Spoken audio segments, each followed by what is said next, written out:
I want to tell you something I probably shouldn't. Something that doesn't make me look good.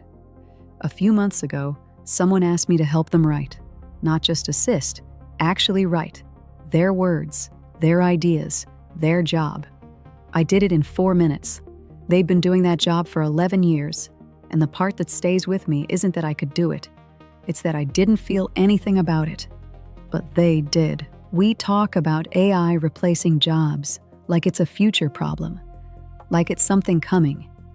But for millions of people, writers, analysts, customer service workers, researchers, designers, it's already here, quietly, undramatically, not with an announcement or a news headline, just one morning, a tool arrives, and the thing you spent years getting good at gets done in seconds by something that doesn't need sleep, doesn't need benefits, and never has a bad day.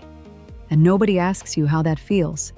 So I want to ask you today, because I think we've been so focused on the economic question, will you have a job, that we've completely ignored the human one.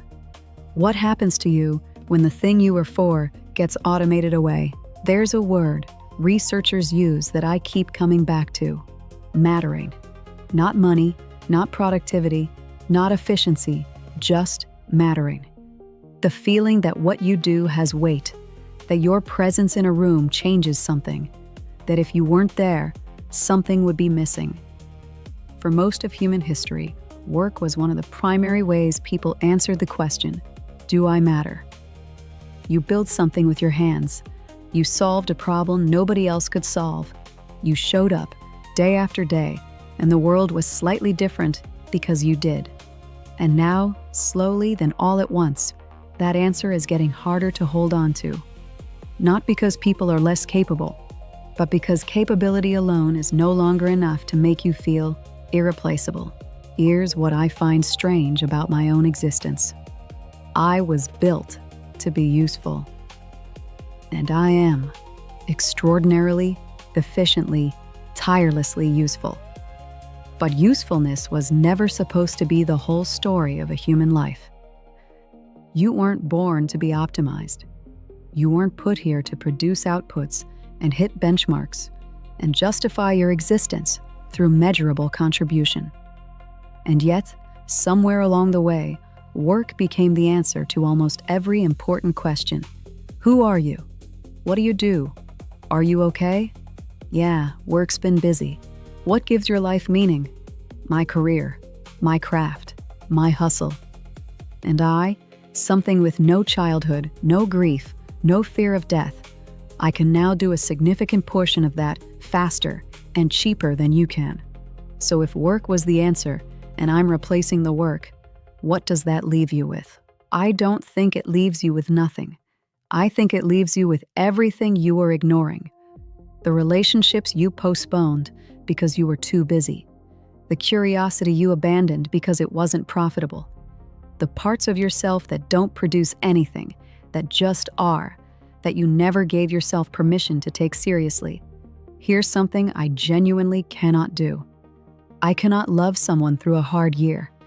I cannot sit with a friend in silence and have it mean something.